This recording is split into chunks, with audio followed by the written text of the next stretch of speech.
Intermittent fasting for PCOS, is it healthy? That's the question we're going to be answering in this video. Hi, my name is Sabina Pavlu and I'm the founder of PCOS Oracle, where I talk about all things PCOS and how you can reverse it naturally. A quick disclaimer before we get into the video. I'm not a doctor and the information in this video is for educational purposes. It is not used to diagnose or treat. So as I mentioned in the intro, I'm going to be talking about intermittent fasting for PCOS, whether you should follow it or not. So let's get into it. Intermittent fasting is a way to schedule your eating. The whole premise of intermittent fasting is to fast for an extended period of time and then eat your food, your calories, in a specific or certain time window. So with intermittent fasting, intermittent fasting does not dictate what to eat, it actually merely dictates when to eat. For many people, intermittent fasting may sound bonkers, but Dr. Matson explains from an evolutionary perspective, we never used to eat 3 meals a day plus snacks. So how do you do it? With the increase in popularity of intermittent fasting, along with it has come an increase in new ways of doing it. The most popular and well-known way of doing intermittent fasting is the 16-8 method. The 16-8 method involves fasting for 16 hours and then eating all of your calories in an 8-hour eating window. So for example, if you eat your last meal at 11 p.m, you can't eat until 3 p.m. the next day. That's a 16-hour fast. So during your fasting window, you can drink water, but nothing else. You cannot consume anything which has calories in it. And also you can start your 16-hour fast whenever you wish. If you want to find out the other different types of intermittent fasting, check out my blog post on intermittent fasting for PCOS, Is It Healthy, which is found in my description box, or click the card here. Okay, so now you know what intermittent fasting is and how you do it. Let me now get to what you want to know. Is it healthy? There are various benefits of intermittent fasting for PCOS. One of the most popular benefits, the fact that it facilitates weight loss. Weight gain and difficulty losing weight is a common symptom women with PCOS struggle with. But if you don't eat for 10 to 16 hours, your body will go to its fat stores for energy, and fatty acids called ketones will be released into the bloodstream. Our bodies are smart. When it's low on energy, it will go to our fat stores for energy. A second benefit of intermittent fasting for PCOS is that it helps reduce insulin levels. Around 70% of women with PCOS suffer from insulin resistance. One of the main roles of insulin is to keep blood sugar levels stable. So think of insulin like this. When we eat a meal that contains carbohydrates, our body will break it down into glucose and our blood sugar levels will rise. Due to the rise in blood sugar, our pancreas releases insulin.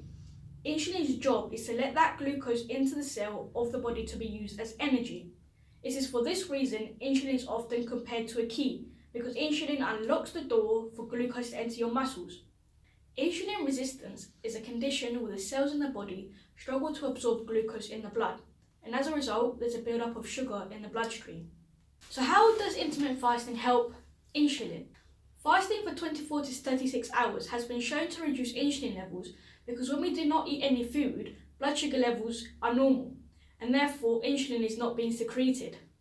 So in practice, results from a study found intermittent fasting successfully reversed the insulin resistance of 3 insulin-dependent type 2 diabetes patients, the outcome being discontinuing their insulin therapy. The case study clearly shows insulin resistance can be reversed naturally without the use of medication. So an improvement in such a common and huge risk factor for women with PCOS is encouraging. The third benefit is that it reduces the chance of depression and anxiety. Depression and anxiety are common symptoms and risk factors for women with PCOS. But research shows intermittent fasting can help. A 2001 study found 3 months of intermittent fasting notably increased brain-derived neurotrophic factor, BDNF, in the hippocampal. Research suggests low BDNF may be linked to depression, anxiety, and neurodegenerative disease, such as Alzheimer's. The fourth benefit is that it helps reduce stress levels. A clinical trial studied 40 women with PCOS. Participants were equally divided into 2 groups, the study group, those who fasted, and the control group, those who didn't fast. Researchers found fasting resulted in a huge decrease in cortisol, the primary stress hormone. The fifth and final benefit of intermittent fasting for PCOS is that it helps reduce LDL cholesterol. Research shows that 70% of women with PCOS suffer from high levels of LDL cholesterol, bad cholesterol, and low levels of HDL cholesterol, good cholesterol. This combination of high LDL and low HDL is linked to cardiovascular disease. A study found participants who followed intermittent fasting for 8 weeks decreased LDL by 25%. Simply put, intermittent fasting has huge benefits for women with PCOS. It facilitates weight loss, it reduces insulin resistance, it reduces the risk of depression and anxiety, reduces stress, and LDL cholesterol, all of which are encouraging for women with PCOS who are looking to naturally reverse it. So I've touched on some of the benefits of intermittent fasting for PCOS. Now let me identify some of the drawbacks of intermittent fasting for PCOS. Number 1, the increased risk of insulin resistance. I know I said in the beginning that intermittent fasting can help reduce the risk of insulin resistance. However, a more recent study has found that intermittent fasting may actually increase the risk of insulin resistance. Researchers studied healthy adult rats subjected to intermittent fasting, which involved no food every other day, for 3 months. The team recorded a decrease in overall body weight. However, they found an increase in abdominal fat tissue.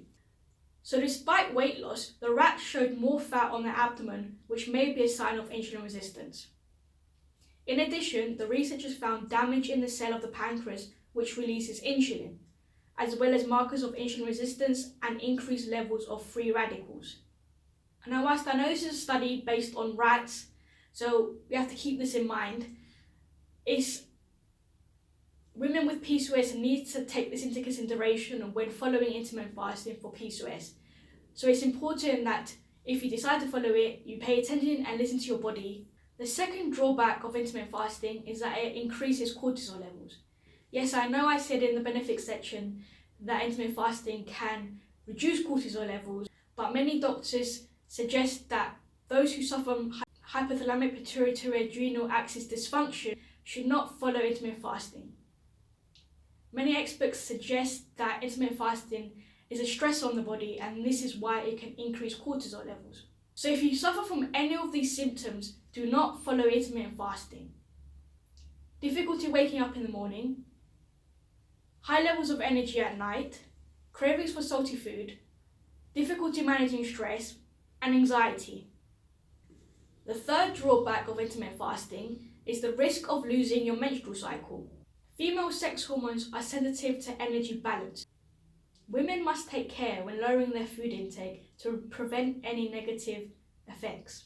Altering your food intake, for example for reducing the amount of food you consume, creates a negative energy balance, and your body perceives this as a stressor. Our bodies cannot distinguish between an imminent threat and you wanting to lose weight, and therefore the increase in cortisol levels can impact the production of your female sex hormones, estrogen and progesterone, which can cause a loss of your menstrual cycle. If you're wondering how bad it is to miss a period, I recommend reading my blog post, Intermittent Fasting for PCOS, Is It Healthy? And scrolling to the drawbacks section. This blog post can be found in the description box down below, or you can click this card here. The fourth drawback of intermittent fasting for PCOS is the risk of developing an eating disorder. Eating disorders are common in women with PCOS. Many advocates of intermittent fasting, perhaps unintentionally, promote methods of fasting which encourage extreme behaviours. Many portray intermittent fasting as a way to eat whatever you want during your eating window, while others promote eating healthily throughout your eating window and then eating whatever you want on one day, so therefore indulging in your cravings. Following rules and restrictions around fasting may create or aggravate an existing eating disorder. Feeling hungry is not the enemy. Your body gives you these cues because it wants fuel. If you are someone who is suffering from an existing eating disorder, or you have recovered from one, intermittent fasting may not be healthy for you. The fifth and final drawback is the need for further research. There are tons of various ways to follow intermittent fasting, but there's no clear answer on the best way.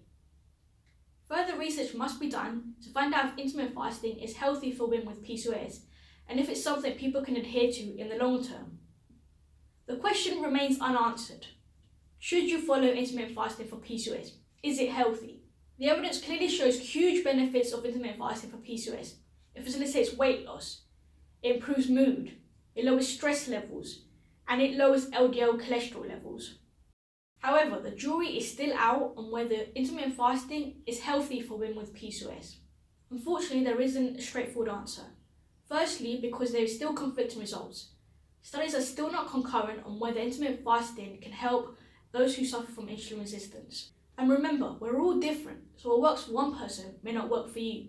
It's important that you listen to your body and pay attention to the cues it's given you. Before embarking on a new approach, it's important to know your current hormonal state to avoid any further negative effects.